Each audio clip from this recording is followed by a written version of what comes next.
friends in YouTube land. Yes, says I. We're back at the homestead shop here. I know I haven't shown you a lot. Let me turn this thing around. And so, her 57, better known to some of you as Crown Oil. She's on the road, she's running nice. I don't want to call it, let's call it a foreign power steering hose, was my dilemma. Right down there at that crimp, not that one because that's a new one. If you look at the other style of crimp, it kind of flared out. That's the return line, so that wasn't a problem.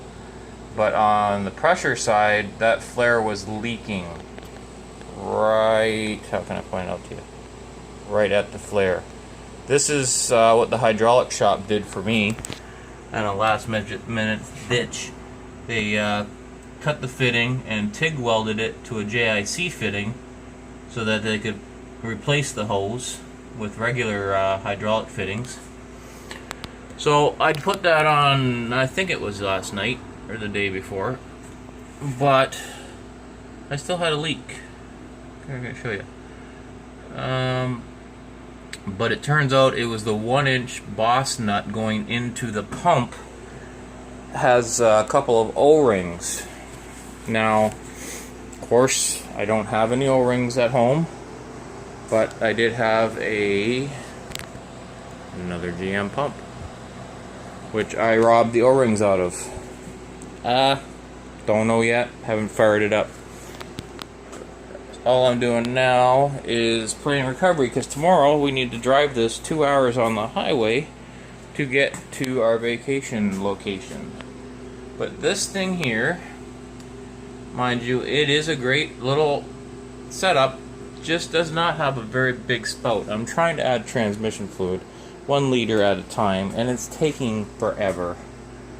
If they could have only made that 3/4 of an inch round maybe, so that you... Anyways, I'm just whining and complaining now. But anyways, that's her 57.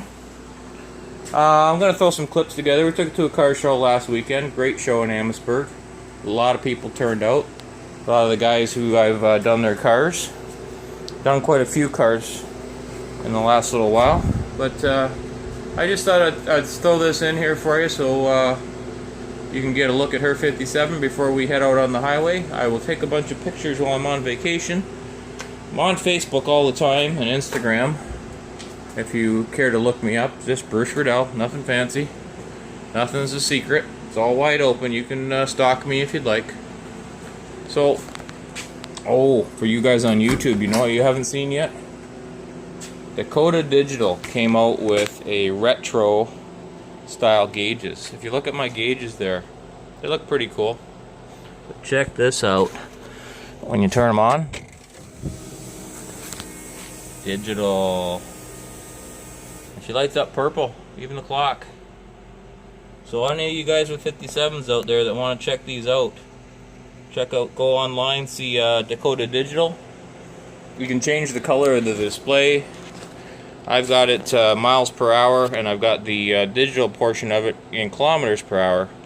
What's really neat about this, my phone's telling me that I'm at my maximum capacity, so I'll make this quick. The odometer, it's digital, but it rolls over. You got to check these things out. Dakota Digital. I'm not getting paid to mention that, but that, and we got the Phytech controller down there for the fuel injection. Two very good add-ons that. If it's a car for your wife especially, you want it to run good and operate properly, I recommend them highly. I don't recommend Chinese hydraulic hoses though. But moving on, that's enough. Talk to you later, guys. See you out there in the web.